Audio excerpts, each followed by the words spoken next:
कहानी हम खुद को कहाँ रखते हैं। कहानी का शीर्षक है लोमड़ी और साधक। पुराने समय की बात है। एक साधक ने आसपास के शोर से परेशान होकर निर्णय लिया कि वह कुछ दिन के लिए पास के जंगल में जाकर अपनी साधना करेगा। वह पास के जंगल में साधना के लिए चला गया। जंगल में उसने एक बड़े से पत्थर पर बैठकर आंखें बंद की और साधना करने लगा। इतने में उसके अंदर विचार आया कि वह अपने खाने पीने की व्यवस्था तो कर ले, नहीं तो शाम के बाद उसे भोजन कैसे मिलेगा। और वह अपनी साधना को छोड़कर इधर उधर भोजन की तलाश करने लगा। तभी उसकी नजर एक टांग टूटी हुई लोमड़ी पर पड़ी, जो अपनी जगह पर लड़खड़ा रही थी पर चल नहीं पा रही थी। उस लोमड़ी को देख साधक सोचने लगा कि ऐसी हालत में भी इस जंगली जानवरों से भरे जंगल में यह लोमड़ी जिंदा कैसे है। इसके जख्म तो कई दिन पुराने लग रहे हैं। यह अपनी जगह से हिल नहीं पा रही है, फिर भी यह अब भी तक जीवित कैसे है, और वह भी बिना खाए पिए कैसे। वह आश्चर्य में पड़ गया। इस आश्चर्य को जानने के लिए कि इसको कौन पोषित कर रहा है, वह पास ही के एक पेड़ पर चढ़ गया। कुछ ही पल बीते थे कि अचानक बहुत सारे पक्षी उड़ने लगे। नजर दौड़ाई तो देखा दूर से एक शेर आ रहा है, और जिसे देखकर सारे जानवर डरकर भागने लगे। लेकिन लोमड़ी अपनी टूटी टांग के कारण भाग नहीं सकती थी, और वह खड़ी खड़ी खड़ी की खड़ी रही। शेर लोमड़ी के पास आने लगा। साधक ने सोचा कि अब शेर लोमड़ी को मारकर खा जाएगा, लेकिन आगे जो हुआ वह आश्चर्य से कम नहीं था। शेर लोमड़ी के पास पहुंचकर खड़ा हो गया। उसके मुंह में मांस का एक टुकड़ा था, जिसे उसने लोमड़ी के सामने गिरा दिया। लोमड़ी इत्मीनान से मांस के उस टुकड़े को खाने लगी। देर बाद शेर वहां से चला गया। यह देखकर साधक को बड़ा आश्चर्य हुआ।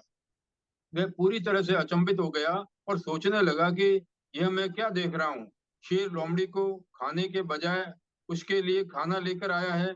यह घटना देखकर साधक गहरी सोच में पड़ गया कि ईश्वर सर्वशक्तिमान है, सर्वविद्यमान है। इसका मतलब मैं कितना मूर्ख हूँ कि अपनी साधना को छोड़कर पहले अपनी खाने पीने की व्यवस्था करने लग गया। अब ईश्वर ही मेरे खाने पीने की व्यवस्था करेंगे। शेर जब चला गया तो वह पेड़ से नीचे उतरा और अपनी साधना करने बैठ गया। पूरा दिन उसने कुछ नहीं खाया, बस साधना करता रहा। दूसरे दिन भी वह ऐसे ही साधना करता रहा और सोचता रहा कि जैसे ईश्वर ने लोमड़ी के लिए खाने की व्यवस्था की, वैसे ही मेरे लिए भी वह किसी न किसी को भेजेंगे। पर ऐसा हुआ नहीं। दूसरे दिन शाम तक भूख के मारे उसकी तबीयत बिगड़ने लगी, उसकी हालत खराब होने लगी। पर वह अपने अंदर जिद कर लेकर बैठा था कि ईश्वर ही मेरे लिए भोजन की व्यवस्था करेंगे। इसी तरह वह रात भी निकल गई। अगले दिन वह कमजोरी और भूख से व्याकुल होकर लगभग मूर्छा की हालत में वहां पड़ा था।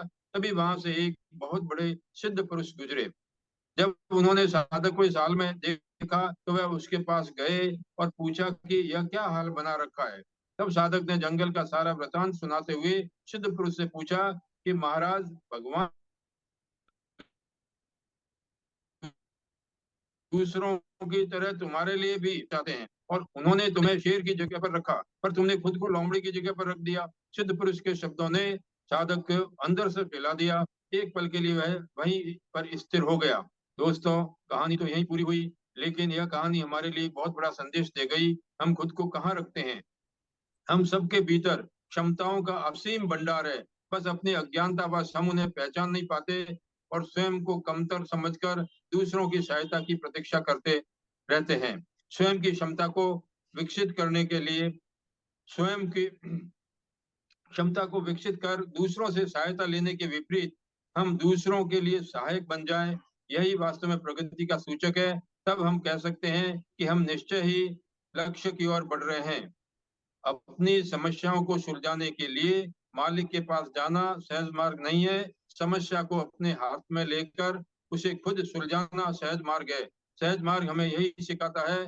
वह हमारी आंतरिक स्व आत्मा को तैयार करता है, उसे अंदर से इस प्रकार बल प्रदान करता है कि हम खुद ही अपने जीवन के मालिक बन जाते हैं। जय गुरुदेव।